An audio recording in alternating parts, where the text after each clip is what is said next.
So this is Asher, and he's one of the Covid-19 detector dogs. Asher the Spaniel has 350 million sensory receptors in his nose. The government is paying £500,000 to see if he and 5 other sniffer dogs can be trained to sniff out people with Covid-19. The dogs will be screening individuals up to 250 people an hour. Now, this is a 0.5 of a second sniff, and they will be reliably able to tell whether somebody's carrying the virus and therefore needs to take a medical test to be isolated. This is how the same dogs were trained to detect people with malaria. Odour collected from patients' clothing is placed in one of 8 containers.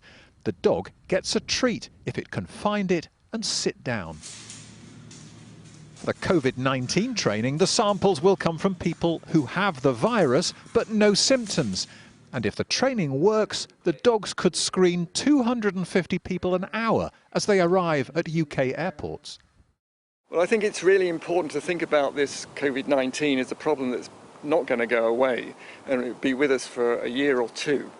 So in order to prevent infections sparking off into this country, we need to have good border security to identify people coming in with the virus. And if our dogs can pick up people, I think that would be a very strong thing to do. The researchers say they'll know if dogs can be trained to detect people with coronavirus by September, in which case hundreds could be working in UK airports by the end of the year. Gerard Tubb, Sky News.